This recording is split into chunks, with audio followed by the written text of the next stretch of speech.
Dear students, previous time we have introduced the introductory form of poetry. यापूर्वीच्या तासाला आपण कवितेची प्रास्ताविक स्वरूपातील ओळख करून घेतलेली आहे. The rightness of the poems title by the child's habit of asking questions we have seen neatly. म्हणजे कवितेच्या व्हाय या शीर्षकाची समर्पकता आपण या मुलाच्या प्रश्न विचारण्याच्या सवयीच्या अनुषंगाने चांगल्या प्रकारे अभ्यासलेली आहे. In this session let us understand the Marathi meaning of the entire poem. या तासिकेमध्ये आपण या कवितेचा मराठीमधून अर्थ बघणार आहोत. कवितेचं शीर्षक आहे व्हाय. व्हाय या शीर्षकामध्येच प्रश्न येतो आहे. व्हाय म्हणजे का. या का स्वरूपातील जे प्रश्न आहेत या मुलाचे ते प्रश्न आपण आता अभ्यासणार आहोत. त्यांचा मराठीमध्ये अर्थ पाहणार आहोत. I know a curious little boy who is always asking why. I know a curious little boy who is always asking why. म्हणजे कवी आपल्याला सांगत आहेत की मला एक लहान मुलगा माहीत आहे की जो नेहमीच व्हाय हा प्रश्न विचारत असतो. व्हाय धीस म्हणजे हे का, व्हाय दॅट ते का, व्हाय देन तेव्हा का, व्हाय नाऊ आत्ता का, व्हाय नॉट का नाही, व्हाय बाय अँड बाय म्हणजे सारखे सारखे का. अशा स्वरूपातील प्रश्न हा मुलगा विचारत असतो. दुसरं चरण आपण बघणार आहोत.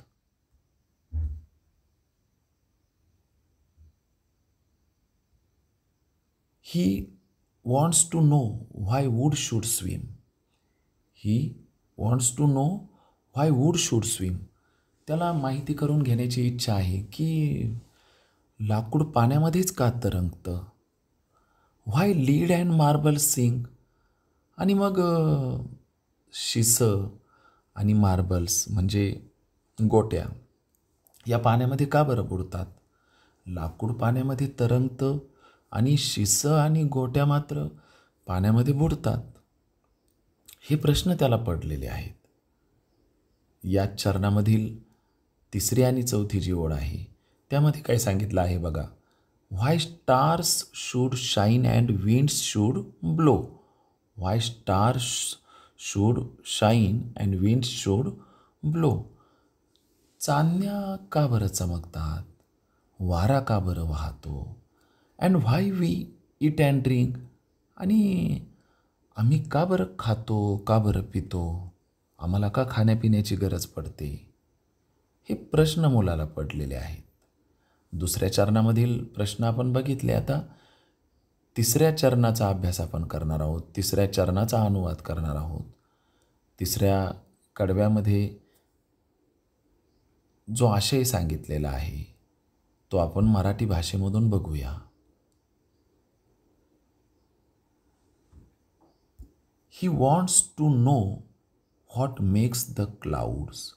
He wants to know what makes the clouds. ढग का बरं बनतात. And why they cross the sky. आणि ते आकाशात का बरं जातात. Why sings the sun behinds the hill. Why sings the sun behind the hill. आणि सूर्य टेकडीच्या पाठीमागे का बरं लपतो. म्हणजे थोडक्यात सूर्याचा जो अस्त आहे त्या सूर्याचा अस्त टेकडीच्या पाठीमागे का होतो. सूर्य त्या टेकडीच्या पाठीमागेच का मावळतो. And why the flowers die. And why the flowers die. बघा सकाळी जी फुलं टवटवीत बंद असतात ती संध्याकाळी सुकतात. मग या मुलाला देखील हा प्रश्न पडलेला आहे. याचं निरीक्षण चांगलं आहे की तो म्हणतो की सूर्य टेकडीच्या पाठीमागेच का मावळतो, टेकडीच्या मागेच का बुडतो आणि फुलं का बरं मरतात? यानंतरचं जे चरण आहे त्या चरणाचा अर्थ आपण बघूया.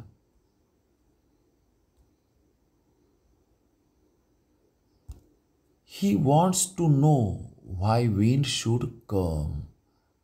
He wants to know why wind should come from out the bellows nose. या दोनही ओळींमध्ये एकच प्रश्न विचारलेला आहे. He wants to know why wind should come from out the bellows nose. म्हणजे जे वारा आहे तो वारा लोहाराच्या भट्टीचा जो भाता असतो त्या भात्याच्या मुखातून का बरं येतो? म्हणजे त्याचं त्या लोहाराचा जो भाता आहे, लोहारकाम करणाऱ्या कारागिराचं याने निरीक्षण केलेलं आहे या मुलाने आणि तो म्हणतो की त्या लोहाराच्या भात्याच्या मुखातून का बरं वारा वाहतो, का बरं वारा बाहेर पडतो? त्यानंतरचा जो प्रश्न त्याला पडलेला आहे तो काय विचारलेला आहे प्रश्न की why pop guns should go pop. Why pop guns should why pop guns should go pop. खेळण्यातली जी बंदूक आहे तिचा आवाज का बरं येतो? आणि त्याच पुढे प्रश्न विचारलेला आहे अँड व्हाय, त्याला जोडूनच and why the ocean ebbs and flows. Why pop guns should go pop. खेळण्याच्या बंदुकीचा आवाज का येतो? आणि ओशन म्हणजे समुद्र, द ओशन एप्स म्हणजे समुद्राची ओहोटी, म्हणजे समुद्राच्या पाण्याची पातळी खाली जाणे त्याला ओहोटी म्हणतात. अँड फ्लोज आणि समुद्राच्या पाण्याची पातळी वाढणे म्हणजे अगदी काठावर पाणी येणं, किनाऱ्याकडे पाणी झेपावणं याला ओहोटी म्हणतात. मग समुद्राला ओहोटी आणि भरती का बरं येते? पुढच्या चरणाचा अर्थ आपण आता बघूया.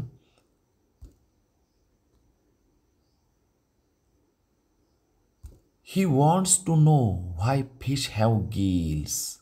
He wants to know why fish have gills. त्याला माहिती करून घ्यायचं आहे की माशांना कल्ले का बरं असतात. बघा विद्यार्थी मित्रांनो, मासे हे त्यांच्या कल्ल्यांच्या सहाय्याने श्वसन प्रक्रिया करत असतात. मग या मुलाला प्रश्न पडलेला आहे की माशांना कल्ले का बरं असतात. And why boys can not fly. आणि मुलं का बरं उडत नाहीत, मुलांना का बरं उडता येत नाही. And why boys can not fly, का उडू शकत नाहीत ती. पुढे जो प्रश्न विचारलेला आहे तो बघूया आपण. Why steam comes from the kettle spout. Why steam comes from the kettle spout. जी वाफ असते ती वाफ किटलीच्या मुखातून का बरं बाहेर पडते. म्हणजे किटलीचं जे वाफ पडण्याची जी जागा असते ती त्याला स्पाउट म्हणतात. किटलीचं ते ती जी वक्र नलिका असते त्या वक्र नलिकेला स्पाउट असं म्हटलेलं आहे. त्या वक्र नलिकेतून का बरं वाफ बाहेर पडते. And rain falls from the sky. आणि पाऊस आकाशातूनच का बरं बाहेर खाली पडतो. यानंतरचा कोणता प्रश्न पडलेला आहे, कोणकोणता प्रश्न पडलेला आहे ते बघूया आपण. यानंतरचं जे चरण आहे या पानावरचं की he wants to know why coal should burn. त्याला या प्रश्नाचं उत्तर देखील जाणून घेण्याची इच्छा आहे की कोळशाला का बरं जळावं लागतं, कोळसा का जळतो. And not a bit of stone. आणि दगडाचा साधा तुकडाही जळत नाही. How seeds get in the apple core. How seeds get in the apple core. सफरचंदामध्ये त्या बिया बरोबर का बरं मधोमध जातात, हा प्रश्न त्याला पडलेला आहे. And marrow in the bone. त्याचप्रमाणे मनुष्य प्राणीमात्रांच्या ज्यांना हाडं असतात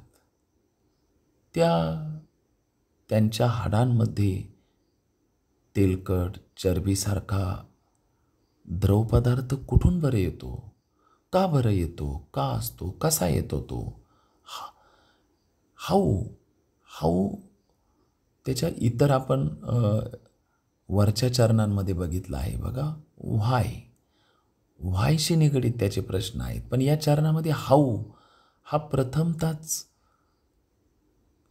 प्रश्न आलेला आहे. How seeds get in the apple core. म्हणजे कसे बरं जातात, त्या ज्या बिया असतात त्या सफरचंदाच्या मधोमध कशा बरं जातात. And marrow in the bone, या हाऊशीच निगडीत हा प्रश्न आहे. आणि जो मगज असतो, जो तेलकट पदार्थ हाडांमध्ये असतो, तो कसा बरं तयार होतो, हा प्रश्नही या मुलाला पडलेला आहे. पुढील पानांवरची कवितेची जी चरणे आहेत ती आता आपण अभ्यासूया. शेवटची 2 चरणे आहेत ती.